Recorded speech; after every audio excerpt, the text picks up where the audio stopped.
Hello friends. तो today in this video आज हम लोग सीखने वाले कि सम ऑफ एन नंबर्स।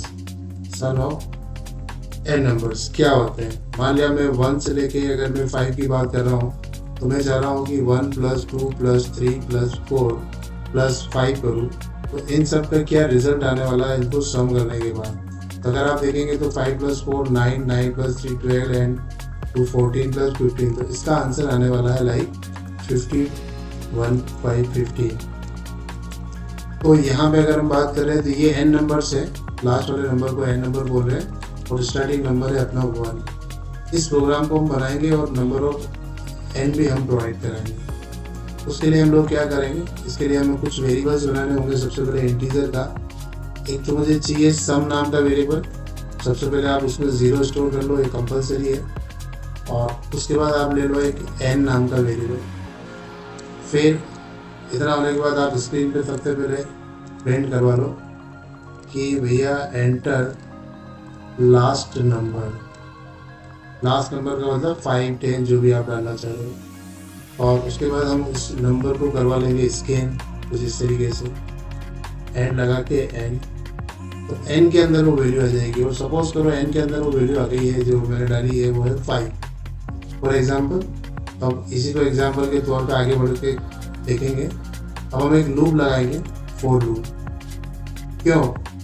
क्योंकि मुझे इस प्रोसेस के अंदर पता चल गया कि मुझे प्लस करना 2 संख्याओं का और इसको रिपीट करना है, फिर से प्लस करना है, फिर से प्लस करना है, यानी प्लस का प्रोसेस रिपीट करना है। इसलिए मैं लूप लगा लेता हूँ। यहाँ पे देखिए कैसे मैं इसको बनाता हूँ।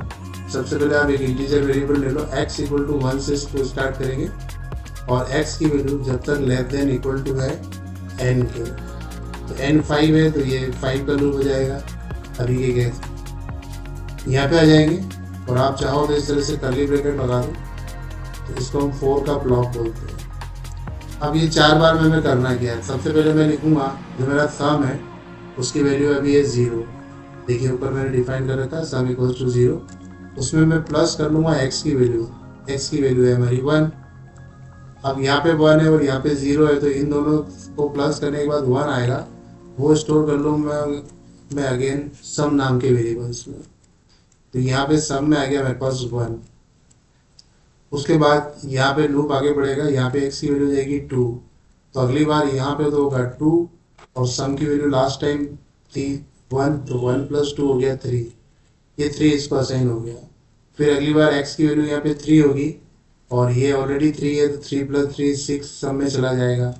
फिर यहाँ पे 4 आएगा नेक्स्ट टाइम, 4 + 6 10 सम के अंदर चला जाएगा। फिर नेक्स्ट टाइम यहाँ पे 5 आएगा तो 10 + 5 15। इस तरह से सम में फाइनली जो है मेरा आउटपुट आ जाएगा।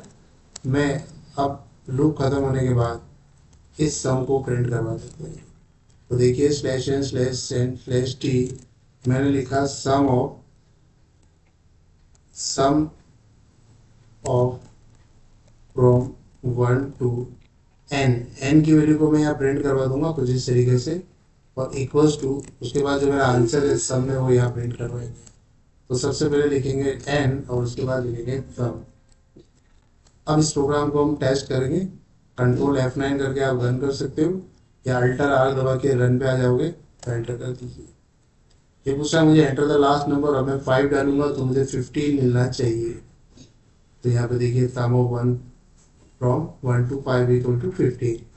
तो ये था आज की वीडियो में, जिसके अंदर हमने देखा कि हम कोई भी नंबर डालेंगे उसका हमें सम करेगा 1 to 10। अगर मैं 10 डालता हूँ, यहाँ पे लास्ट नंबर 10 डालता हूँ, तो जैसे अपन एंटर करेंगे तो इसका आंसर आने वाला है 55। ये देखिए। तो इस तरीके से दोबारा मैं आपको बताता हूँ, अगर मैं इसमें 3 डालूंगा तो 3 + 2 + 1 आंसर आना चाहिए 6। तो यह आंसर हमारा 6 है। इसका मतलब ये हमारा प्रोग्राम सक्सेसफुली वर्क कर रहा था। तो ये है हमारा प्रोग्राम जिसमें सम ऑफ n नंबर्स रहता है, एग्जाम में आता है और कॉलेज वगैरह में काफ़ी कुछ इसको बनाते दिखाते हैं। तो आई होप आपको ये समझ में आया होगा। तो नहीं समझ में आया तो कमेंट करके बताएं। मिलते हैं नेक्स्ट वीडियो में, तब तक के लिए टेक केयर।